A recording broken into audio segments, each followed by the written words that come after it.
सानाम को जोहार फुरगल दो चेत कना चेत दो अब फुरगल बो मेता कना हाली के सिंह दिसम रेना फुरगल महा पारोमेना और ओना रेना रस्के दिसे काते अड़ी होड़ के अपन अपन उइहर लेकाते सिंह दिसम रेना फुरगल चिर बन हिपिड़ केआ ओना लेकाते इन होना सिंह दिसम रेना फुरगल चिर हिपिड़े तुलुज फोटो तुलाव काते जहाँ दना सोशल मीडिया रे अपलोड ले और ओना को नेल काते अब मिटंग गमके जहाँ दना कमेंट दिन ताहेनो जे नोआ फुरगल दो अब गलत फहमी कना अब दो बांगबन फुरगल कना दिकु को फुरगल कना और अब 5th शेड्यूल रे दो भेगारते चिर ताहे लगती कना आदो आइमाइन सारहावया उनी गमके जहाँ दना नोआ कमेंट दिन ताहेनो और ओना लेकाते तेहेन फुरगल चेतान रे बार पद कथाइन लैया फुरगल दो मेन लेखान ओने उना सेरमा लहारे बन फुरगल कना फुरगल नाम खातिर ते अब दिसम रिन बीरबांटा को हुई अब सावता रिन बीरबांटा अड़ी अड़ी आकवा जीवी बती को आलायका नोआ अब दिसम फुरगल लगीते अब सावता फुरगल लगीते इखान अब तो तेहेन धाबी चेदा सेबेद रे मेना बना अकोय सेबेद अकाद बना और चेदा बन सेबेद अकाना सारी कथा जुदी बन नेला फुरगल दो अब दो फुरगल अकान गिया बन अब उइहर ठेन अब कुचित उइहर ठेन गे अब दो बन सेबेद रचुआ कना जहाँ खातिर ते अब दो फुरगल रे मेना बन लेका दो बांग बन मनावा बांगखान नोय सरकार में तीना तीना ए चेष्टाया अब आदिवासी से सान्ताड़ जाति को नापाय ते बन ऑल पढ़ा मा नापाय ते बन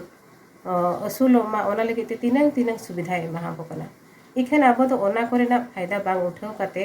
बरम इना सुमुंग रे ताहे काते के जीवन बन खेमावेया जो मसुलो लगिन ते तीनंग तीनंग सुविधा एमा बकना ऑल पढ़ाव लगी ते फ्री एजुकेशन एमा बकना एनहो अब सावता रिन गिद्रा तो नितो देखुते तीनंग ऑल पढ़ाव कानते एतो मा हुयु कना आयो बाबा सावता रेना रायरित nyutum te दिन सरागे हंडी परवरे न्यूबुल को कना बन जहाँ खातिर ते कटी गिद्रा को ऑल पढ़ा बांग बन भेजायत को और गिद्रा को नासे को हरायन खान गे तायम दो हाट बाट जत्रा पता फुटबॉल एने नोआ को गे कुदौरे मेना आकार को नितो धबी अब सावता रे नो दो अब सनाम हर को गे बन बड़ाया ऑल बाको ऑल पढ़ा बा और तायम दो ओना जत्रा पता से फुटबॉल एने कुदौ लगिते दाड़े तको चाबा लेन खान तायम दो नामल कमी को सेनो कना दाड़े चाबा कथा मा बांगा हाड़ाम धबी हो ओना को कुदौ गया एने जो को एने कना और एने बांग को दाड़े कान जो दो नेल सुमुंग लगिन को सेनो कान गया और जहाँ उड़ा सरकार पैसे एमा बकन नितो मा लेकान लेकान जोजना ओना करे खन जहाँ उड़ा पैसे बन नामिया इना कोते के जीवन दो बन खेमाया इखान ओना करे खन फायदा हताव काते आर कटे आबो ते चेर बन चिका दाड़े जोंगा नोआ दो तिसोगे बांग पुरे कइया आबो जुदी बाबो ऑल पढ़ाबा और एडमिनिस्ट्रेशन लाइन करे जुदी बांग को चक्रिया आबो रिन गिद्रा को एखान आबो लगिन दो अकोय कमिया आबो ते कमी लगिन दो बांग बो चेष्टाया दिन सरागे एटा हड़ बन दोस को जे उनको आले बाको नंका हालिया दिकु बाको नंका हाले दिकु बाको हनका हालिया से सरकार नो बाय नंका हालिया आदो ओने फुरगलो लगी तेखान दो अडिगान जिनिस निजे तेगे कमी हुयुआ और लिचड़ रेंगे नचरम ताहन खान दो हर दो पोसड़ा में गया हर दो पोसड़ा दो चेरे पोसड़ा में लेकान लेकान नाहाजार कोचलon और मुचर दाड़ियामा और नंका गे तो हुयुक कना अब सावता रे ओने अब अतु दिसम करे लेकान लेकान कंपनी चलाव कते अब अतु दिसम को मुचदिया दिसम रे उतना nyutum ते अब अतु दिसम को मुचदिया नोआ रे हो एटा हर दो चेदा आम दोसिया अब अतु रिन हर को गे अब अतु दिसम रिन हर को गे तीनंगान हर दो ना पैसे रेना लालच बांग को सामड़ा दाड़े कानते पैसे को साबिया आ तीनंगान हर दो जीवी ताहेन भर को लड़ाई कना और लड़ाई ते जीवी तको मुचदो कना इखन बांग को दाड़े कना और मुचे रे दो कंपनी गे तिंगुन कना ओने सेदाय तीन जो फुरगलो लगी ते आबोरिन बीरबांटा को लड़ाई ले ताहेनो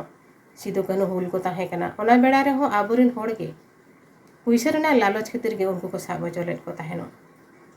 और नित धबी हो ओना जिनिस हुयुक कान गया नित हो आबो बाबन चिरगल कना नित हो आबोरिन होड़ गे ओना कंपनी को बैसब खातिर ते पैसा को साबिया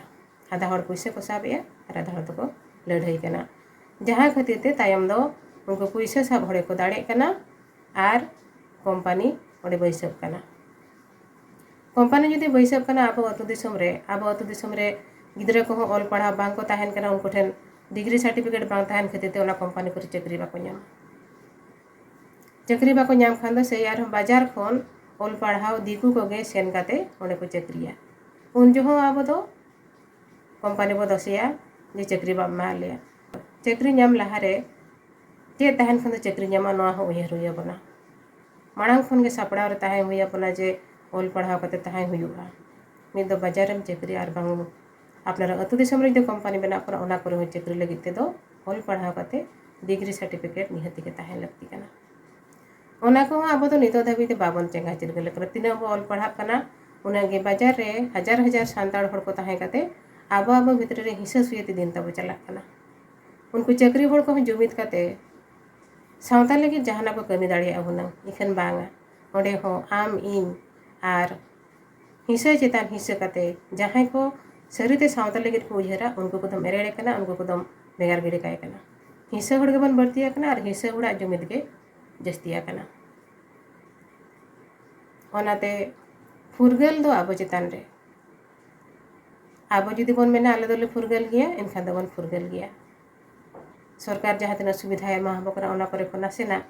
फायदा नाम काते आबोते आबो हो असुलो लगिन मोरी कइमा आबोते आबो हो केटेजो लगिन मोरी कइमा आबो हो मनमी कना बन आबो हो केटेज खन केटेज हड़ बन बना दाड़िया आबो हो मारांग खन मारांग पक्का दोलान बो बना दाड़िया सेदाई हापड़ाम को ओड़ा दुआर दो बरम अड़ी नापाय नापाय बखुल ओड़ा ताहे कना हासा कान बुसुब सड़ीम रे हो उनको का अड़ी नापाय नापाय केटेज केटेज ओड़ा ताहे कना इखन नितो नय सरकार योजना ओड़ा खातिर ते ओना को बो रपुद चाबाइआ आर पाका कुंबो ओड़ा बन अपनारेआ तहु गे रेंगेज बन नेलोग कना आदो आबो जुदी बन इच्छा किया ओल पढ़ाव कते आबोरेन गिद्रे को चाकरी बाकरी कते नापाय नापाय केटेज केटेज ओड़ा पाका दोलान को बनाव दाड़िया गया जहां अतु दिसम रे जुदी पाका दोलान को केटेज केटेज ओड़ा दुर को केटेज केटेज ताहेना एनखान ओना करे दो कंपनी हो बैसव लगिन बांगे साहसा उना मारांग मारांग ओड़ा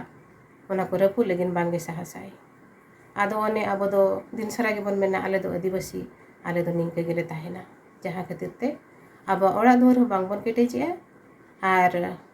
हासा कान बुसुब ओड़ा को नेल काते गे दिको कुसी दो